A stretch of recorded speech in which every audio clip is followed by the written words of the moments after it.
This week's question is all about whole sign houses, which I know is a contentious issue out in the world. Why?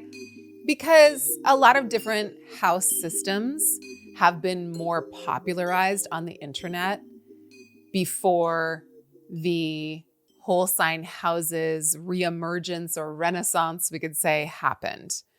Whole sign houses is one of the oldest, if not the oldest, house systems, ways of looking at our chart. So I love whatever you use, whatever works for you, great. I know that our app is in whole sign houses because we are a traditional astrological company. I am a traditional astrologer. Everybody on the team works in that way or views astrology through that lens. Working with whole sign houses is a way of seeing your chart so that every sign is a house. It's a very elegant way of looking at your chart. It's a very seamless way of looking at everything. Now, the sky is big and messy, and it doesn't fall neatly into 12 different components, no matter what house system you use. So there's not one house system that's better than another. There's just different ways of looking at yourself philosophically, or looking at the sky, or looking at this great art form that we're all working with, and the philosophical kind of paradigm that we're working within. Whole sign houses is much more similar to how Vedic astrology or Indian astrology or Jyotish looks at house systems as well. They use the sidereal zodiac. We use the tropical zodiac. So there's differences. Again, there's a lot of different astrologies. There's a lot of different ways of looking at our chart. I think all of them are gorgeous, as long as you understand what it is you're using and why you're using it and how it works. I have gotten readings from every different type of astrology out there, and all of them were beneficial to me. I loved and got something really deep and profound from every different astrological system that I've been, lucky enough to receive a reading about, my chart about.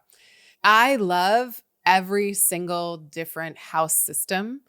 I love every single different way of looking at our astrological chart. I love every single different astrology.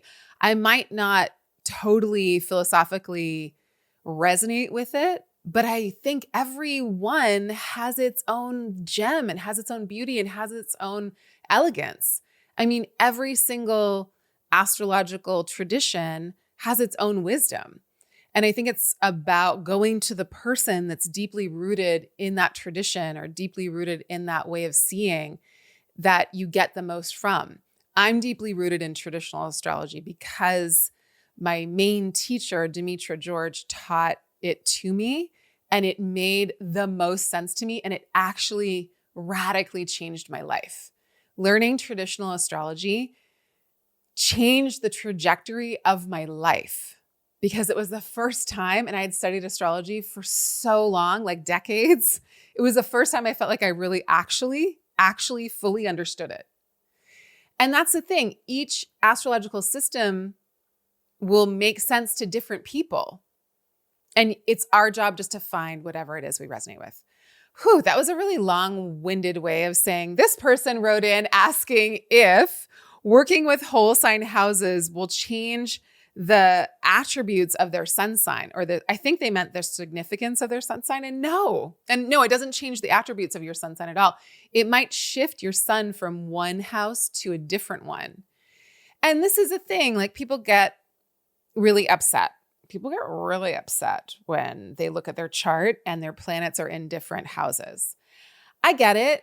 My whole chart changed when I used whole sign houses. And I was like, wait a minute, I thought I knew myself as this kind of person, and you're telling me I'm this kind of person? But part of it is because I didn't actually understand what it meant in traditional astrology to have the sun in this house as opposed to having it in this house. And because I have the sun and other planets really close together, it gives me the feel of having it in the house I thought I was had it in. So there's again, all of these different components that are at play and working. One of the things that we're taught in a modern pop astrology, not modern astrology, but modern pop astrology, is to pay so much attention to the sign, which is a beautiful entry point, and it definitely tells us a lot.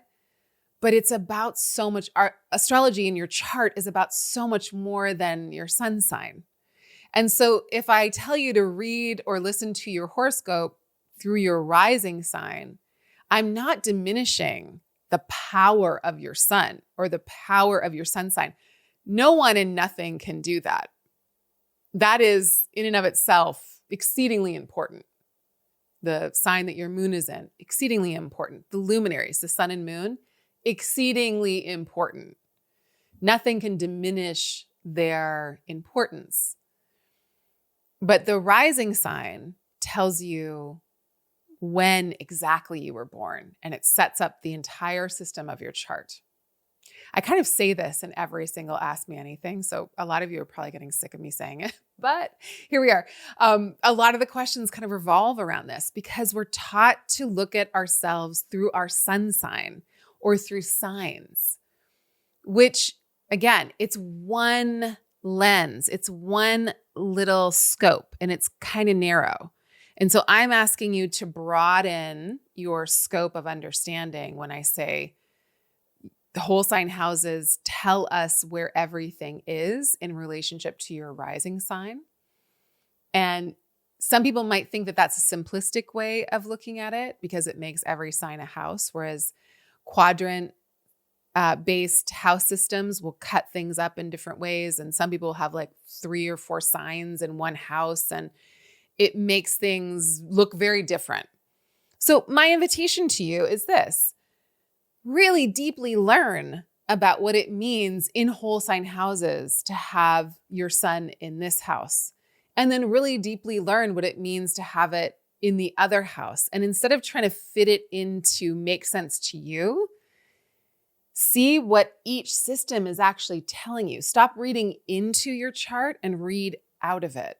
I had that piece of advice when I was an actor, when I studied acting. My acting coaches used to say, stop reading into the script, read out of it.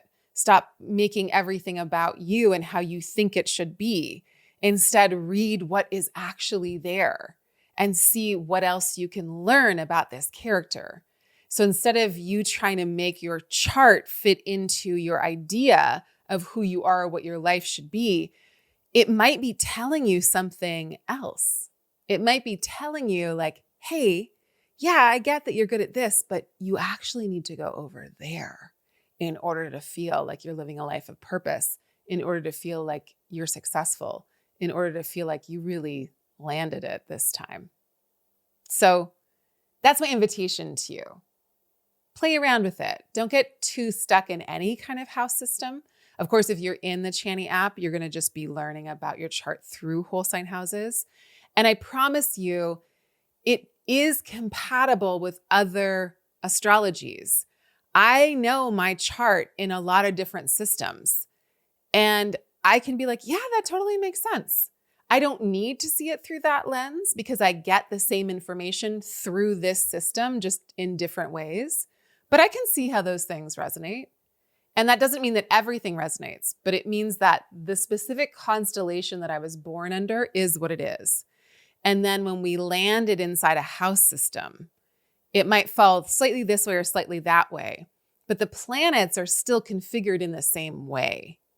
And so play around with what the planets themselves mean as they're speaking to each other, and what that means as it falls in different houses, either in whole sign houses or in a different house system. But don't throw it out just because it's foreign to you. Know that it's rooted in a deep, deep, long tradition and history, as are a lot of different house systems. And it's just a way of seeing yourself. And all of it has some wisdom for us to glean.